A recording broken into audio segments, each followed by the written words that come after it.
अस्सलाम वालेकुम। फुटबॉलिस्तान के नाजरीन, फीफा वर्ल्ड कप 2026 में फ्रेंच टीम की नाकिस कारकर्दगी और सेमीफाइनल में शिकस्त के बाद टीम मैनेजमेंट ने बल्कि फ्रेंच फुटबॉल फेडरेशन ने मैनेजर की तब्दीली का फैसला किया और कुर्रे पर साबिक कप्तान, वर्ल्ड कप विनर कप्तान ज़ैनुद्दीन ज़िडान के नाम निकला।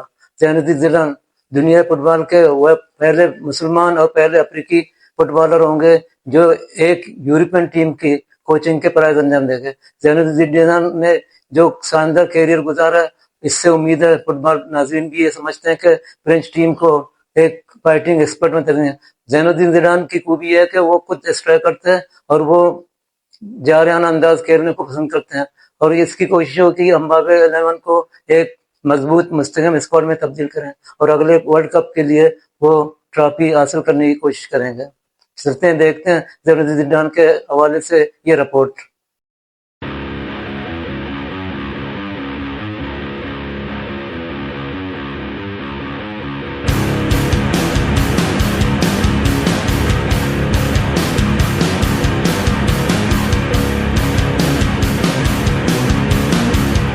2026 का FIFA world cup French football team के लिए बड़ा धचका साबित हुआ। तमाम तर सितारों और फेवरेट होने के बावजूद टीम टाइटल न जीत सकी, लेकिन अब एक नए सुबह का आगाज हो चुका है। फ्रांसीसी फुटबॉल की तारीख के सबसे बड़े हीरो ज़ैनुद्दीन ज़िडान को कौमी टीम का नया हेड कोच मुकर्रर कर दिया गया है। ज़िडान इस भारी जिम्मेदारी के लिए फिट हैं और क्या वो बतौर खिलाड़ी और कोच दोनों हैसियतों में वर्ल्ड कप जीतकर तारीख के अनोखे रिकॉर्ड बुक में अपना नाम शामिल करा सकेंगे। ज़िडान बहैसियत खिलाड़ी फुटबॉल की दुनिया का एक सुनहरा बाप हैं। इन्होंने 1998 में फ्रांस को पहला आलमी कप जितवाया, यूरो 2000 का ताज पहनाया और रियल मैड्रिड को चैंपियंस लीग का फातेह बनाया। लेकिन इनके कैरियर का सबसे जज्बाती और यादगार मोड़ 2006 का फीफा वर्ल्ड कप फाइनल था। इटली के खिलाफ अपने कैरियर के आखिरी मैच में मार्को मेट्राजी के इश्तियार दिलाने पर ज़ैनुद्दीन ज़िडान ने तारीखी एड बिट दिया और रेड कार्ड देखकर मैदान से बाहर चले गए। वो फाइनल हार गए और ट्रॉफी को हसरत से देखते रहे। लेकिन इस वाक़ये ने दिखाया कि ज़िडान का जुनून और जज्बा किस कदर गहरा था। अक्सर अजीम खिलाड़ी अच्छे मैनेजर साबित नहीं होते, लेकिन ज़ैनुद्दीन ज़िडान ने इस सोच को गलत साबित कर दिया। लगातार 3 यूरोपा चैंपियंस लीग 2016, 2017 और 2018 एक ऐसा तारीखी रिकॉर्ड है जो कोई और कोच ना बना सका। 2 ला लीगा टाइटल्स, 284 मैचेस में 179 फतवात। ज़िडान की सबसे बड़ी ताकत उनकी मैन मैनेजमेंट यानी ईगो मैनेजमेंट है।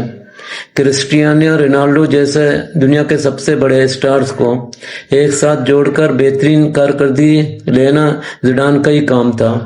आलमी कप 2026 में फ्रांस के पास दुनिया का बेहतरीन स्क्वाड था, लेकिन पुरानी हिकमत अमली, दिफाई अंदाज और खिलाड़ियों के दरमियान हमआहंगी की कमी के बायस टीम सेमीफाइनल में हार गई और चौथे नंबर पर रही।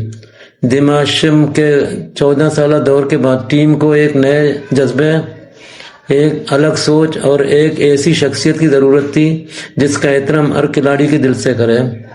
सवाल यह है, क्या ज़िडान की आमद से फ्रांसीसी टीम संभल जाएगी? जवाब है जी हाँ। ज़िडान का ड्रेसिंग रूम में होना ही टीम के मोराल को आसमान पर पहुंचा देता है। अटैकिंग फुटबॉल, दिफाई कोल से निकलकर फ्रांस अब दोबारा खूबसूरत और अमलावर फुटबॉल खेलेगा। रिकॉर्ड बुक में नाम दर्ज कराने का सुनहरी मौका। फुटबॉल की तारीख में बहुत कम ऐसी शख्सियत हैं जिन्होंने बतौर खिलाड़ी और कोच दोनों हैसियतों में वर्ल्ड कप जीता हो, जैसे ब्राजील के मारियो ज़गाला। ज़िडान के पास मौका है कि वो बतौर खिलाड़ी 1998 का वर्ल्ड कप जीतने के बाद बतौर कोच भी फ्रांस को वर्ल्ड कप चैंपियन बनाए और फुटबॉल की तारीख में अपना नाम सुनहरे रूप में दर्ज कराएं। 2006 का रेड कार्ड जिन तल्ख यादों पर खत्म हुआ था, ज़िडान के पास अब मौका है कि वो बतौर कोच फ्रांस को दोबारा आलमी चैंपियन बनाकर इस कहानी का सबसे खूबसूरत इख्तिताम करें। आपके ख्याल में क्या ज़िडान फ्रेंच टीम को दोबारा नंबर 1 बना सकेंगे? अपनी राय कमेंट्स में ज़रूर दें। वीडियो को लाइक करें, शेयर करें और अपने पसंदीदा स्पोर्ट चैनल फुटबॉलिस्तान को सब्सक्राइब करना ना भूलें।